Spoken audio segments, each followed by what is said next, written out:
Hello, everybody. So I've kind of gone into why I drafted this streamlined scheduling system. Now let me go into my Word doc on a how-to of the scheduling system. I'm not going to go through verbatim everything that this doc says, but I will give a brief overview, and then you could check it out. So as we move down, our first bullet point are the Outlook invites.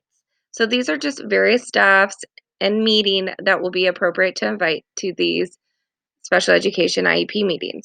Now, always remember that it's very important to talk to your supervisor and the case manager about who is the appropriate personnel to invite. So as we move down this how-to scheduling guide, you will see that I've labeled this April. April, I don't mean April. This could just be end of the previous school year when you're planning for the next school year. So it's typically April, May-ish, but this part can be fluid on the school that you are working at and their system. Now, this is a full district-wide system, but there is very little fluidity that can be changed at site levels. So when you're drafting the next year's IEPs, you can utilize this hyperlink to push a schedule of the spreadsheet, and it's a master schedule. You're going to put in all the information of all the students in the special education caseload for that site. And then it's just throughout the whole year, and it's just one space that you'll be able to find it. So handy.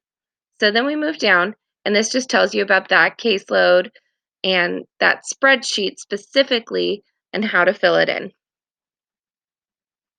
So we move down to the beginning of the school year.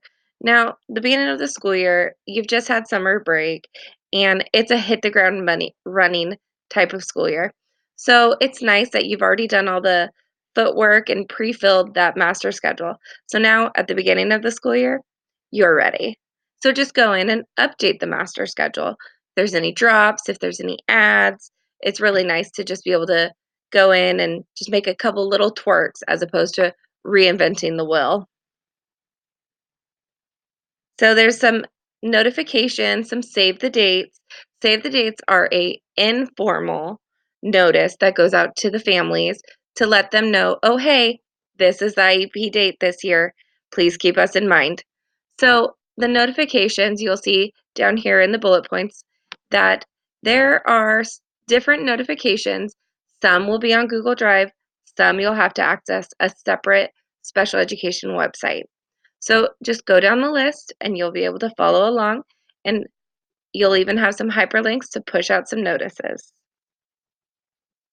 So when you mail the paper copies, I tend to make more copies than necessary, but you can be eco-conscious and go with a lesser number.